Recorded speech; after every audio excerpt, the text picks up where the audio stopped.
வணக்கம் மக்களே, நான் உங்கள் சிலுக்கப்பட்டி ஷெஃப். இப்போ பார்த்தீங்கன்னா நம்ம சப்ஸ்கிரைபர் வந்து ஒரு அற்புதமான ஒரு இட்லி பொடி கேட்டிருந்தாங்க. ஸோ அவங்களுக்காக ஒரு நல்ல ஒரு இட்லி பொடி நம்ம ரெடி பண்ண போகிறோம். வாங்க வீடியோக்குள்ள போகலாம். எப்படின்னு அழகாக உங்களுக்கு நான் சொல்லித்தரேன்.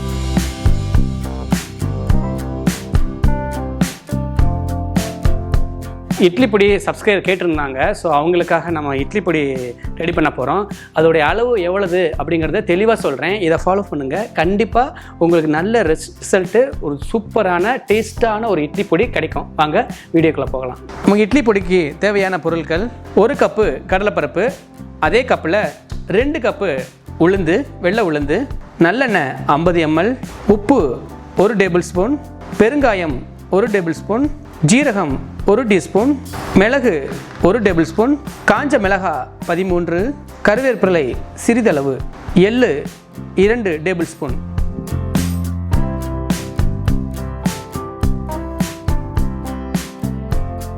இப்போ பார்த்தீங்கன்னா நம்ம 50 ml வச்சுருக்கோம்ல, அதை கொஞ்சம் ஊற்றிக்கிறலாம். ரொம்ப எல்லாத்தையும் ஊற்றிடாதீங்க. ஏன்னா அடுத்தடுத்து நம்ம கடலைப்பருப்பு எல்லாம் வறுக்கணும்ல, அதனால். பாத்திரம் காஞ்சிருச்சு. நம்ம பருப்பை போட்டுடலாம். நல்லா பொன் நிறமாக வறுத்துக்கிறங்க. ரொம்ப கலர் கொடுத்துடாதீங்க.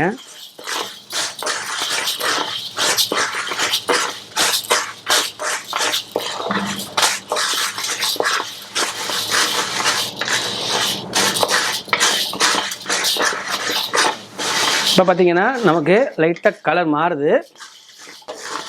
கொஞ்சம் நல்லா கலர் ஆகிறது. அதுக்கப்புறம் நீங்கள் எடுத்துருங்க. பச்சையாக எடுத்துடாதீங்க.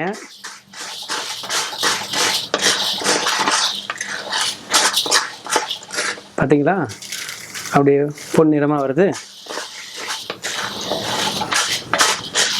இட்லிக்கு தோசைக்கு அருமையாக இருக்கும். நல்லெண்ணெய் ஊற்றி சாப்பிட்டீங்கன்னா.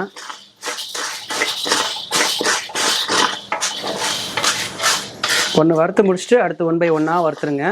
வறுத்துட்டு மொத்தமாக ஒரு பாத்திரத்தில் போட்டுட்டு அதில் உப்பை போட்டு தனியாக அரைச்சிட்டிங்கன்னா இட்லி பொடி தயாராகிடும்.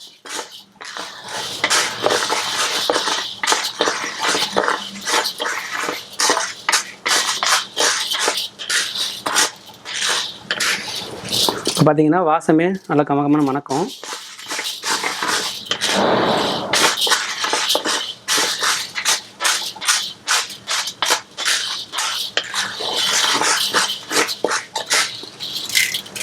நல்லா ஒரு பொன்னிறமாக வந்துக்கிட்டு இருக்கு.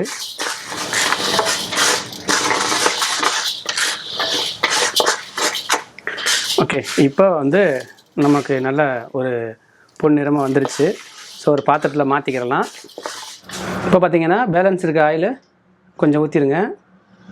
கொஞ்சோண்டு வச்சுக்கிறோங்க.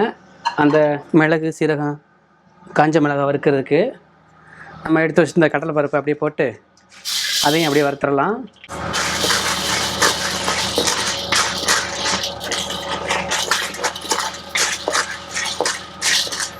இதையும் நல்லா ஒரு பொன்னிறமாக கலரில் வரும்போது வறுத்துருங்க.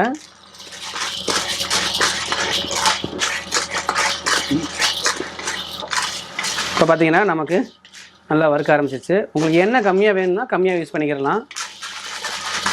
எனக்கு இப்படி பயன்படுத்தினா நல்லாயிருக்கும். உங்களோட விருப்பத்தை பொறுத்து இருக்குது. பாருங்கள், நல்ல ஒரு கடலைப்பருப்பு நல்லா வறுக்க ஆரம்பிச்சிச்சு.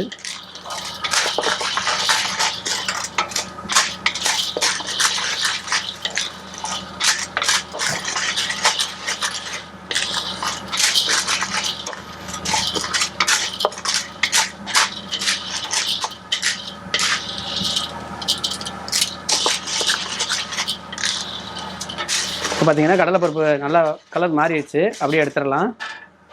இப்போ பார்த்தீங்கன்னா நம்ம ஜீரகம் போட்டுடலாம். அதில் இந்த மிளகத்தையும் போட்டு வறுத்துடலாம். லைட்டாக வருங்க. அதுக்கு கூட எண்ணெய் தேவையில்லை. அந்த எண்ணெய் ஈரப்பதமே இருக்குது, போதுமானது தான்.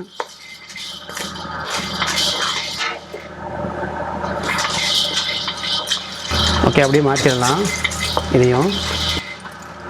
இப்போ பார்த்தீங்கன்னா இந்த நம்ம காஷ்மீரி சில்லி இருக்குல்ல, அதையும் போட்டுடலாம். இருக்கிற எண்ணெயை கொஞ்சோண்டு வறுத்துட்டு அப்படியே இந்த கருவேப்பிலையும் அதிலே போட்டுருங்க. காஷ்மீரி சில்லியை ரொம்ப வறுத்துடாதீங்க, கருப்பாயிரும். நமக்கு சைனிங் அந்த கலர் கிடைக்காது. ஸோ அதனால் லைட்டாக விளம்பரமாக வறுத்துருங்க. வறுத்துட்டிங்கன்னா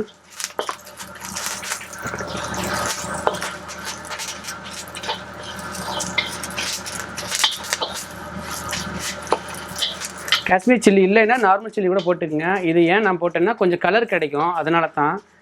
இட்லி பொடி வந்து நல்லா ரெட் கலரில் வரும். இன்னொரு காஷ்மீர் சில்லி இருக்குது, அது கொஞ்சம் விலை கூடாது, அது கிடைக்கலைங்க. அப்படியே மாற்றிக்கிடலாம். கருவேப்பிலையும் பொரிஞ்சிருச்சு. ஸோ மிளகாயும் லைட்டு அரைப்பதத்தில் வதங்கிருச்சு. ஸோ நம்ம மாற்றிக்கிடலாம். இப்போ பார்த்திங்கன்னா நம்ம எள் இருக்குது, அதையும் அப்படியே வறுத்துருவோம் அதே எண்ணெயில். வெள்ளை எள் எடுத்துக்கோங்க.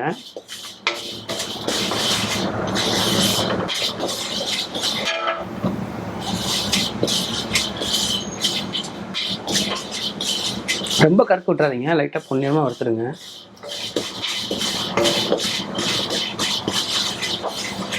எள்ளு வந்து நான் 2 ஸ்பூனு டேபிள் ஸ்பூனு அல்லது 3 ஸ்பூன் போட்டிருக்கேன். 3 ஸ்பூன் போடுங்க, கரெக்டாக வரும்.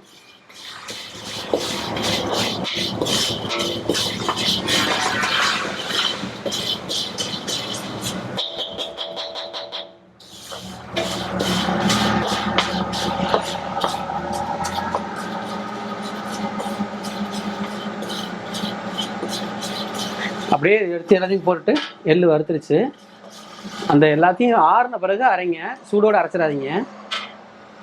இப்போ பார்த்தீங்கன்னா நம்ம இட்லி பொடி தயாராகிடுச்சு. நான் அரைக்கும் பொழுது அந்த பெருங்காயமும் உப்பையும் போட்டு அரைச்சிட்டேன். இந்த அளவுக்கு நைஸ் பதத்தில் அரைச்சிக்குங்க. உப்பு காரம் சரியாக இருக்குது. எனக்கு ஒரு பவுல் கிடச்சிருக்கு. ஸோ உங்களுக்கு காரம் கம்மியாக வேணும்னா ஒரு 3-4 மிளகா குறைச்சிக்கிறங்க.